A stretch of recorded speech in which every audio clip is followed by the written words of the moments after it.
those Collingwood sheets. Isn't that hilarious? What about your voice? Freeze a bird. Freeze a bird. Hang on, I think we're on. We're on? Right. Jordan, welcome back. Yeah, it's been a long summer. Oh, it's been good though. What, cricket? Yeah, cricket. World Cup's been good, but yeah. Don't worry about that local stuff. Right, footy. Let's talk footy, and more bloody footy. Welcome back to the Advocate Footy video, people. We're back for another season. Big 2015 season coming up, Jordan.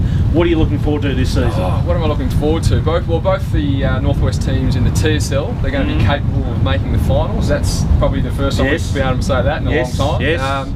Yeah, NWFL, obviously, we need a massive flag favourites again, but let's not discount Latrobe, Penguin, Ulverston, and then obviously the two, Burnie and Devonport being back in the Coast Premier competition for the first time in 6 years. So, what about yourself?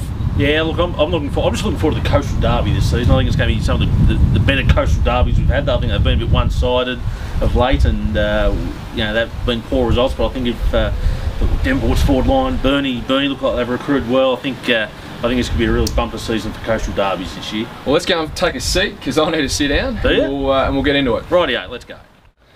Moving right along, Bradley. First up, we'll go to the TSL. No, we won't. No. Why not? Where's our illustrious leader? Start of the footy season, our illustrious leader Cameron Whiteley, MIA. What do we think about this, Jordan? MIA for 4 weeks, may I add. Shocking. In the build-up, we had Cricket Northwest Grand Final, start of the footy season, but I think he's back Easter Monday, so... He better be. And I might actually got a week's off. Oh!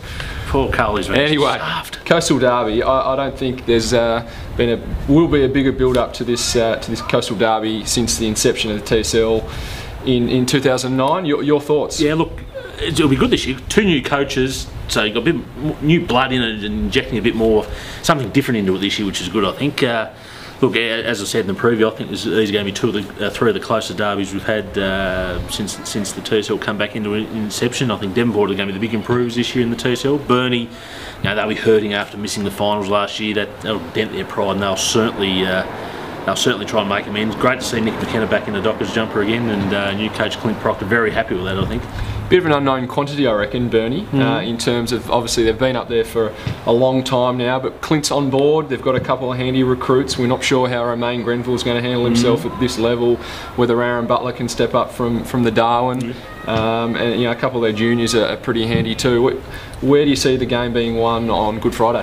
Forward line, both action-packed, both great forward lines. Who we got to tell the viewers out there? Well, obviously Devonport, you've got Aaron McNabb, who's been the key forward, the lone forward for Devonport really for the last couple of years. He's done, he's been overworked, underpaid type thing, but now he's got the likes of Mitch Thorpe up there, Nick Pearce up there, 3 really good marking targets, and a couple of nippy rows, the Cade Pitchfords floating about. You'd think Devonport are now going to be able to kick enough goals to be in more games throughout the year. So at one end you got them, and then at the other, obviously, Burnie have got Nick McKenna, who I assume will probably play forward. Like I said before, Romain Grenville. And Jason Laycock, and also Cameron Cloak. Let's not forget Cameron Cloak for this first Coastal Derby. And Chris McDonald will bob up and kick a couple himself as well. So, look, if a beautiful day like today, I think it could be a really high-scoring game, I think. Who are you going to tip in this first one? I've been sitting on the fence for 5 months, but it's a long time you're sitting on the fence, Jordan. I've gone. I think I'm just going to have to go Devonport. Thorpe's talking them up. He's not shying away from the fact that they can win the flag this year, and I think this might be the year Devonport finish higher than Burnie. I think Burnie would be keen not to have a slow start this year like they did last year, so I might just favour Burnie at home, And it is at West Park. Let's be honest, that place is icy, and they know how to play the ground and the wind. So very interesting. Rightio. From the TSL, we'll move on to the NTFL. Another big season. What? Oh, NWFL. Oh, sorry, Vicky. Sorry, Andrew. Northwest Football League. Yes, right? NWFL. Got to represent our region. Yes, so. It does now. It does. A grand final replay first week at the Cattery. Can we expect a similar margin though? What was it? Over 120? It was a lot. It was a loss.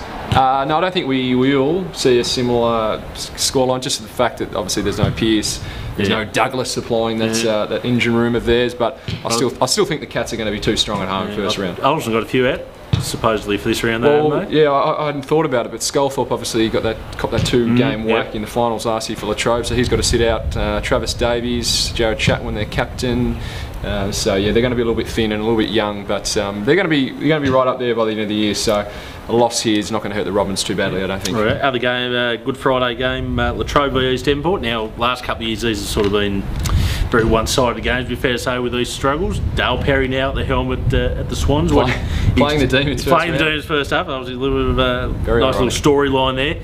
Can we expect a more competitive East Devonport this year?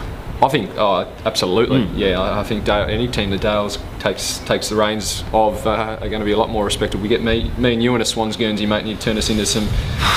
Maybe not. I need a few pre-seasons, I reckon, Jordan. Yeah, but no, I think we're going to see a lot more competitive East Devonport against the Demons in seasons gone by, and especially with the fact that there's no Dutchie there just putting it on a platter to a Skelthorpe anymore. Yep.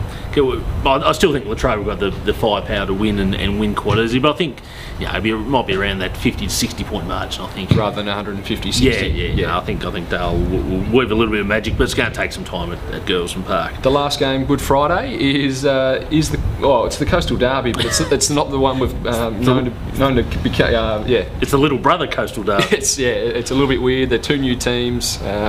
We've spoken to both the coaches. They've got very, very inexperienced players and then very, very experienced players. And they've got none of that middle ground. So what are we going to expect out of these two teams? I don't know. I think just on paper, I think Devonport will be the better team than Burnie for the majority of the year.